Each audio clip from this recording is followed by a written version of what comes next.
Hello student. इस video में आपको धातु मुद्रा और पत्र मुद्रा के बीच में अंतरों को बताऊंगा। धातु मुद्रा क्या होता है, पत्र मुद्रा क्या, उनके बीच में बेसिक डिफरेंस क्या है। पूरी वीडियो को देखेंगे लास्ट तक तो अंतर अच्छे से पता चल जाएगा। वैसे तो आपको पता ही होगा धातु मुद्रा क्या है, जितने भी सिक्के हैं, और पत्र मुद्रा जितने भी नोट है। सिक्कों को हम धातु मुद्रा कहते हैं और नोट्स को हम जो है पत्र मुद्रा कहते हैं। लेकिन उसके बीच में भी कुछ कौन कौन से बेसिक डिफरेंस है वो बिंदु और पॉइंट टू पॉइंट मैं आपको बताने वाला हूँ। ठीक है ना। चैनल को सब्सक्राइब नहीं किया आपने, कर लीजिएगा, आपके लिए इंपॉर्टेंट है। आपके हर इंपॉर्टेंट टॉपिक्स को मैं अपने वीडियो में विद एक्सप्लेन और अच्छे से नोट्स के साथ लेके आऊँगा। चलिए हम बात करते हैं अंतरों की। सबसे पहले अंतरों की बात कर रहे हैं धातु मुद्रा और पत्र मुद्रा के बीच में। धातु मुद्रा को मेटालिक मनी कहते हैं और पत्र मुद्रा को पेपर मनी कहते हैं। ठीक है ना। अब पत्र मुद्रा का, धातु मुद्रा का और पत्र मुद्रा का निर्माण के बारे में है कि धातु मुद्रा जो है धातुओं से मिलकर बनी होती हैं। धातुएं जैसे कौन कौन सी? सोना, चांदी, ठीक है ना, कांस। पहले कांस की मुद्राएं भी हुआ करती थी। गोल्ड कॉइन्स आपने सुना होगा, चांदी के सिक्के सुना होगा, सोने के सिक्के, कांसे के सिक्के। तो आज के डेट में क्या बनता है? मिश्र धातु के सिक्के बनते हैं। जो आपने देखा होगा कि 1 रुपए का जो सिक्का आता है, 2 रुपए का जो सिक्का होता है, 5 का सिक्का होता है, 10 रुपए का सिक्का आता है। ये जो सिक्के होते हैं आजकल के जो नॉर्मल जो चलता हुआ सिक्के हैं उसको प्रतीक मुद्रा कहते हैं, क्योंकि मिश्र धातु की बनी होती हैं। और प्रतीक मुद्रा इसलिए बोलते हैं क्योंकि इन मुद्राओं का जो मूल्य होता है और धातु का मूल्य में अंतर होता है। पत्र मुद्रा, कागज से बनी मुद्राओं को पत्र मुद्रा कहते हैं, दैट इज पेपर मनी। पत्र मुद्रा ये भी एक तरीके की आपकी जो कहती है, इसको हम क्या कहते हैं, क्रेडिट मनी भी कह सकते हैं, साख मुद्रा। क्यों? क्योंकि कागज के जो बने नोट होते हैं इनका जो उसके ऊपर जो मूल्य होता है, वास्तविक मूल्य इसके वास्तविक मूल्य से बहुत ज़्यादा होता है। अगर 100 रुपए का नोट है, इसके ऊपर 100 रुपये लिखा हुआ है, वास्तव में उसके जो नोट की जो कीमत होती है वो उतनी नहीं होती। इसको नोट को बनाने के 3 से 4 रुपए का खर्चा होता है। तो इसको हम क्या कहते हैं? पत्र मुद्रा कहते हैं। ये साख मुद्रा के रूप में भी कार्य करती है।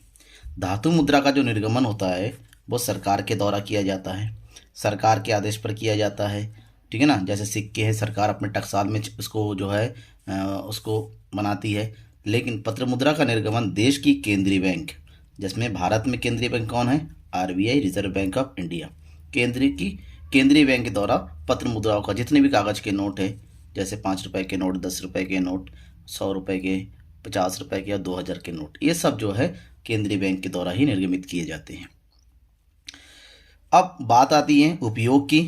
धातु मुद्रा का उपयोग भुगतान के लिए होता है, दोनों का भुगतान के लिए प्रयोग किया जाए। लेकिन धातु मुद्रा का भुगतान प्राय छोटे छोटे भुगतानों के लिए किया जाता है, कम मात्रा में, क्योंकि ये वजन में ज़्यादा होता है।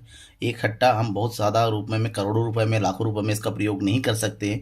तो छोटे छोटे भुगतान होते हैं, 50 रुपए, 100 रुपए, तब हम इसको कर सकते हैं। लेकिन पत्र मुद्रा का भुगतान जो प्रयोग होता है भुगतान के रूप में, वो बड़े बड़े भुगतान जो होते हैं उनके रूप में होता है। ऐसा इसलिए होता है क्योंकि वजन अगर दोनों के देखें तो धातु मुद्रा जो है इसका वजन ज़्यादा होता है, ज़्यादा भारी होता है, जबकि पत्र मुद्रा जो है ये हल्का होता है। ये इसको लाने ले जाने में भी आसानी होती है। इसको लाने ले जाने में आप अगर अपने जेब में 100 रुपए के सिक्के रखेंगे बहुत ज़्यादा वजन हो जाएगा, जबकि वहीं पर 100 रुपए का एक नोट रख लीजिए, कोई फ़र्क नहीं पड़ने वाला है। अब बात करते हैं प्रसार मुद्रा के भय की। प्रसार मुद्रा का मतलब होता है मूल्य की कमी या ज़्यादा होनी। धातु मुद्रा का मूल्य का प्रसार का जो भय होता है, जो रिस्क होता है, वो कम होता है। इसके मूल्य में अंतर होना बहुत ही कम चांस होता है, जबकि जो पत्र मुद्रा होता है उसका जो मुद्रा प्रसार का होता है, यानी कि स्फीति का अंतराल होना, अपस्फीति का अंतराल होना, मूल्य में ज़्यादा या बड़ा होना, इसका भय रिस्क ज़्यादा होता है। ठीक है ना। जो धातु मुद्राएं हैं उसकी क्षयशीलता की बात करते हैं। धातु मुद्रा शीघ्र नष्ट नहीं होती हैं, यानी कि अगर आपके पास धातु के बने सिक्के हैं कई साल तक चलेंगे, यूँ कहें सैकड़ों साल तक चल सकते हैं, जबकि पत्र मुद्रा की क्षयशीलता बहुत ही कम होती है। ठीक है ना। ये ज़्यादा होती है, ये शीघ्र नष्ट हो जाती है, जल्दी ख़त्म हो जाता है। आपके जेब में रहा, पानी में थोड़ा सा पानी लग गया, ख़राब हो जाएगा, फट जाने का डर होता है।